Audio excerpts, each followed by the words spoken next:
Assalamualaikum warahmatullahi wabarakatuh. Perkenalkan, nama saya Anariska Mulida dari kelas 10 PPLK 3. Di sini saya akan menjelaskan materi percabangan dan perulangan.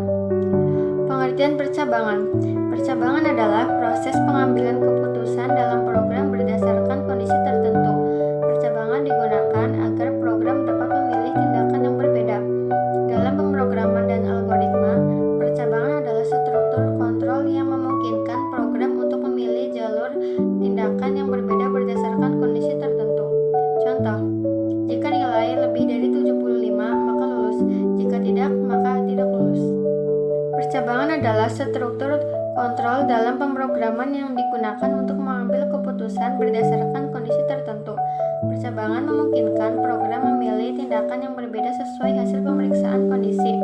Apabila bernilai true atau salah, false, percabangan sangat penting karena membuat program dapat berjalan lebih fleksibel dan sesuai kebutuhan. Dalam Python, percabangan menggunakan perintah if else, dan if else. Contohnya, jika nilai siswa lebih dari 75, maka dinyatakan lulus. Sedangkan jika kurang dari 75, maka dinyatakan tidak lulus. Manfaat percabangan: membuat program bisa mengambil keputusan, membuat program interaktif, mempermudah menentukan tertentu, dan membuat program lebih fleksibel. Tujuan percabangan: menentukan tindakan berdasarkan kondisi, menjalankan perintah yang berbeda, dan membantu proses logika dalam program. Jenis percabangan. Jenis percabangan pertama adalah if. Percabangan ini digunakan untuk suatu kondisi. Pada contoh, umur bernilai 17. Jika umur lebih besar atau sama dengan 17, maka program akan menampilkan pesan boleh membuat KTP. Jadi, percabangan if dijalankan ketika kondisi bernilai benar. Ini adalah flowchart percabangan if.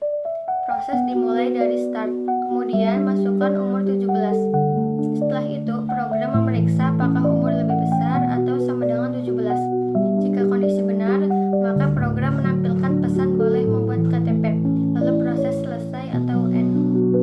Selanjutnya adalah percabangan if else.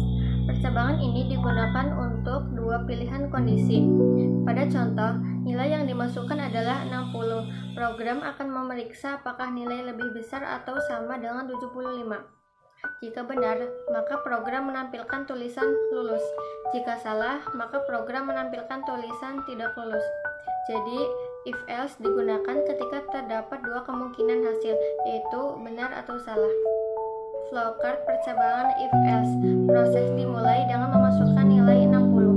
Kemudian, program memeriksa apakah nilai lebih besar atau sama dengan 75.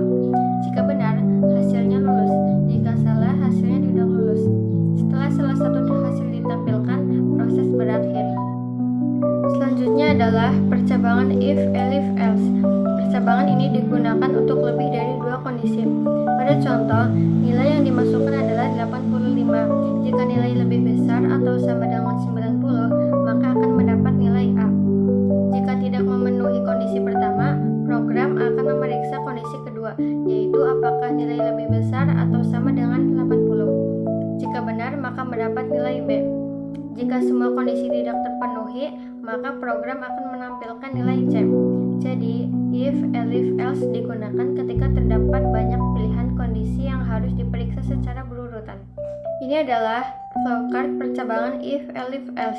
Proses dimulai dengan memasukkan nilai 85. Pertama, program memeriksa apakah nilai lebih besar atau sama dengan 90. Jika ya, tampilkan nilai A.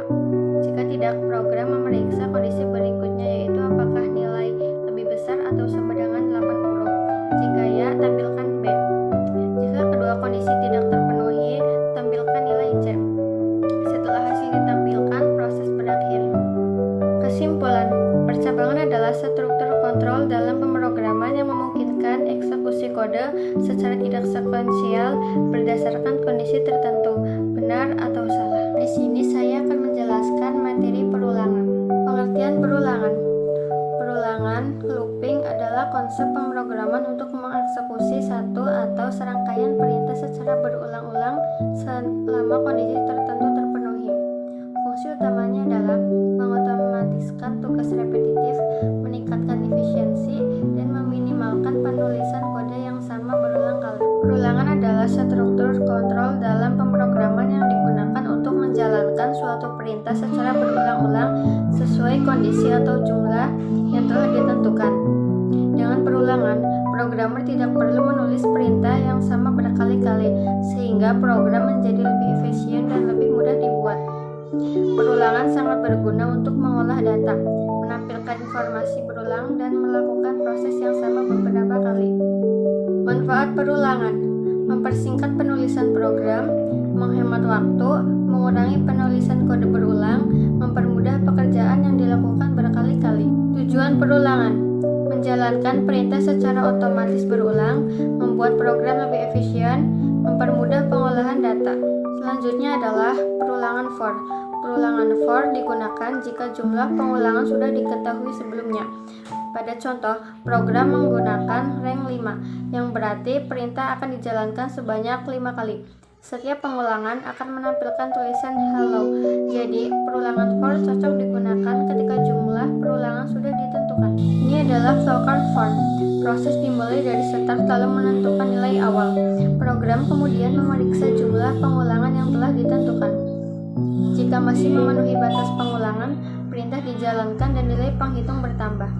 Proses ini terus berulang sampai batas pengulangan tercapai, kemudian program berakhir.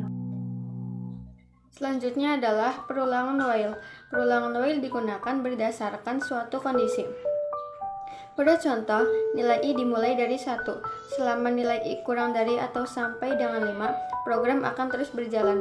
Setiap perulangan program menampilkan nilai I. Kemudian, nilai I ditambah 1. Ketika kondisi sudah tidak terpenuhi, perulangan akan berhenti. Ini adalah flowchart while. Proses dimulai dari start lalu memasukkan nilai awal. Setelah itu, program memeriksa kondisi. Jika kondisi benar, perintah dijalankan dan program kembali memeriksa kondisi. Jika kondisi salah, perulangan berhenti dan proses berakhir. Selanjutnya adalah perulangan do while. Dalam Python sebenarnya tidak terdapat do while secara langsung, tetapi dapat dibuat menggunakan while. Perulangan do while akan menjalankan perintah terlebih dahulu, kemudian memeriksa kondisi. Pada contoh, pengguna diminta memasukkan angka. Jika angka yang dimasukkan adalah 0, maka perulangan akan berhenti. Jadi, do while minimal akan dijalankan 1 kali sebelum kondisi diperiksa. Ini adalah flowchart do while. Proses dimulai dari start, kemudian program menjalankan perintah terlebih dahulu. Setelah itu, program memeriksa kondisi. Jika kondisi masih terpenuhi, program kembali mengulangi proses. Jika kondisi tidak terpenuhi, proses berakhir atau finish. Kesimpulan, perulangan, looping, pemrograman yang digunakan untuk menjalankan sekumpulan instruksi secara berulang-ulang selama kondisi tertentu terpenuhi, mengefisiensikan penulisan kode agar tidak perlu menulis instruksi yang sama berkali-kali, meningkatkan efisien waktu, serta mengotomatisasi tugas repetitif. Terima kasih, sekian dari